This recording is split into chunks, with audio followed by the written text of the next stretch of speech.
Olá, eu sou a professora Lucília Lopes. Em destaque está uma representação de uma das imagens mais reproduzidas no mundo. É a xilogravura A Grande Onda sobre Kanagawa, do artista japonês Katsushika Hokusai, que mostra ali oscilando precariamente alguns barcos que parecem prestes a serem engolidos pela onda gigantesca. O pintor ainda dá a impressão de mais perigo por meio do céu ameaçador por detrás do Monte Fuji, ali no centro da cena, bem ao fundo. Essa obra sugere a fragilidade da existência humana perante as forças da natureza. Uma das imagens mais icônicas sobre o poder do mar, que vem inspirando aí muitos artistas desde 1830, o ano da sua primeira publicação. E falando em mar, me lembra oceano, distância, saudade, origem, família. Quase até posso ouvir um fado sendo cantado com a emoção carregada na voz. O quê? Você não sabe o que é um fado? Então sinta comigo essa música com o coração e a alma.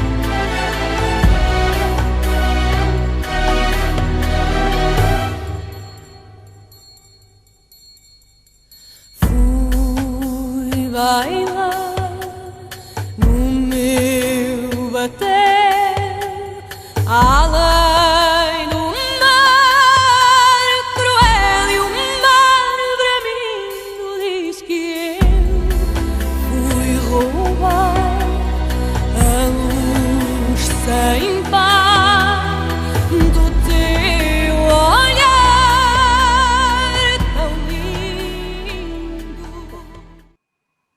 Não é por acaso que a nossa referência de hoje é o mar.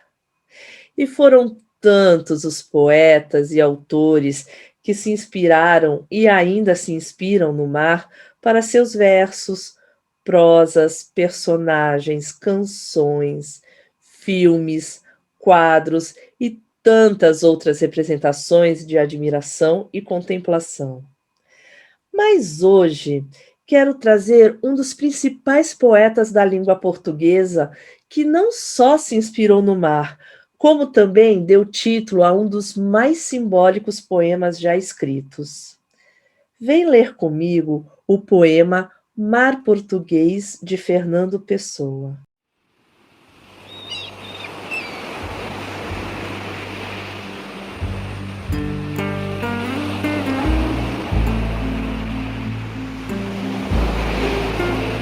Ó mar salgado, quanto do teu sal são lágrimas de Portugal.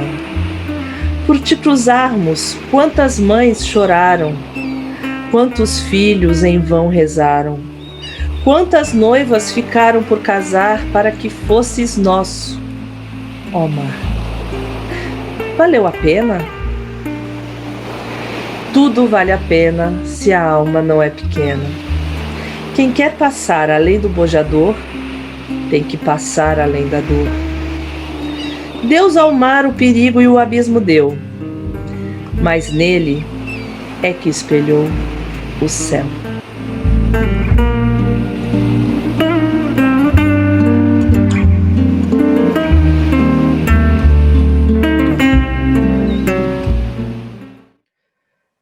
Você não teve a sensação que já conhecia esses versos? Muito provavelmente você já deve ter escutado, sim, essas rimas ou até parte delas em algum outro lugar.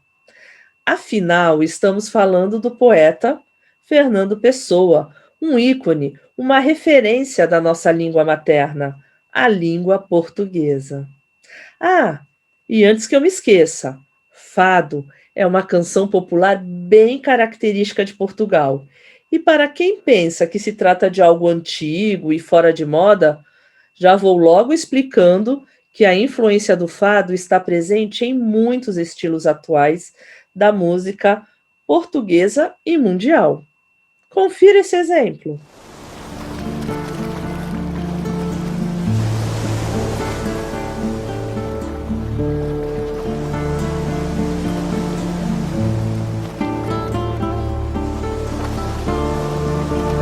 Ramo de abrigo, um futuro maior. Me acompanhe em mais um verso desse escritor que é puro encanto. Navegar é preciso, viver não é preciso. Quero para mim o espírito desta frase transformada a forma para eu casar como eu sou. Viver não é necessário, o que é necessário é criar. Não conto gozar a minha vida, nem gozá-la penso. Só quero torná-la grande, ainda que para isso tenha de ser o meu corpo e a minha alma a lenha desse fogo. Só quero torná-la de toda a humanidade, ainda que para isso tenha de a perder como minha. Cada vez mais assim penso. Fernando Pessoa é um dos mais importantes escritores portugueses e foi uma criança prodígio.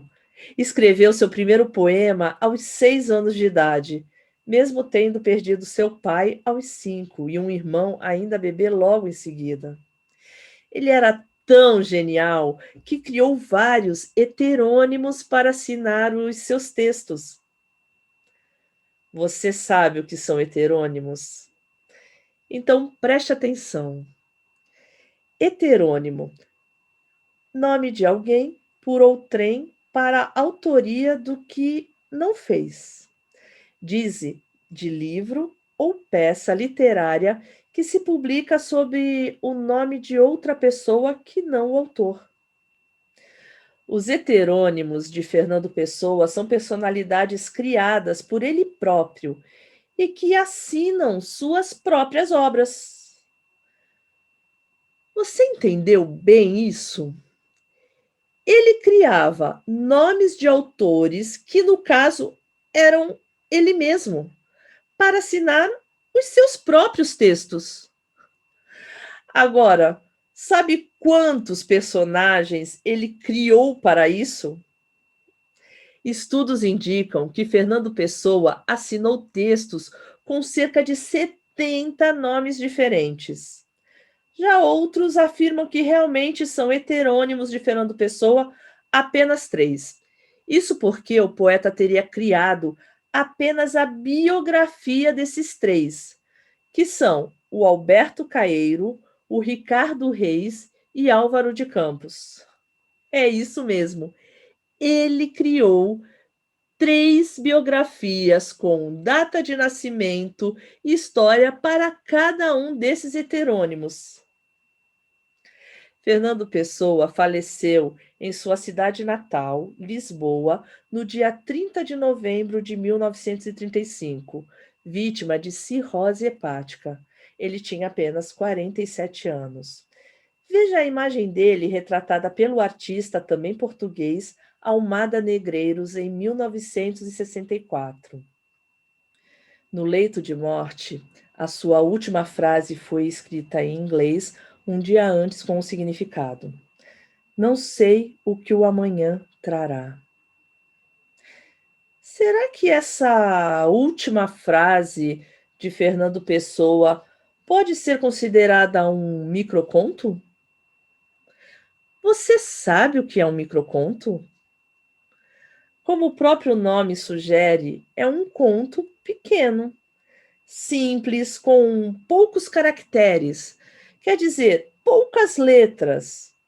Sabe aquelas mídias sociais que só aceitam poucas letras para dar uma opinião? Então, se utilizarmos essa ferramenta para escrever um pequeno conto, aliás, pequeno não, micro, você quer uns exemplos aí para se inspirar e para entender o que é um microconto? Então lá vai. Preste atenção nesses microcontos. Vende-se sapatinhos de bebê nunca usados.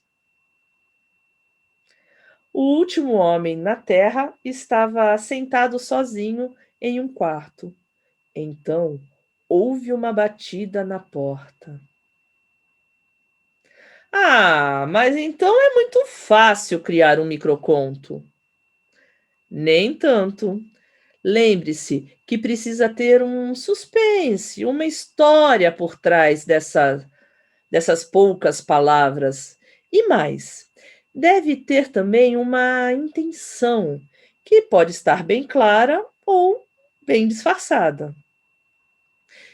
Que tal então você criar um microconto original e inserir nele uma imagem que dê força para a imaginação completar o que não está óbvio?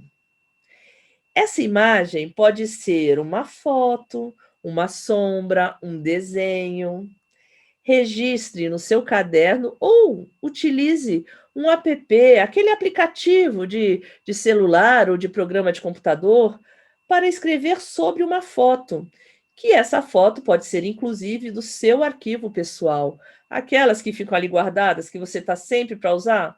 Então, cria uma frase para ela. Quer um exemplo? Olha aqui o que eu fiz com aquele microconto dos sapatinhos, olha. Nessa imagem, a gente está vendo aí sapatinhos bem coloridos de criança e utilizei o microconto que a gente citou antes, o Vende-se sapatinhos de bebê nunca usados. O que nos leva a pensar, por que nunca foram usados? E mais, por que são coloridos? Que idade será que tinha essa criança? Por que essa criança não está perto dos sapatos? E falando em cor, em inspiração, em arte, a nossa inspiração artística de hoje nos remete aos tradicionais azulejos portugueses, tanto pela cor quanto por aquele traço bem fininho, repetido sem muito rigor. Vamos criar uma textura linear com essa inspiração? Vem comigo!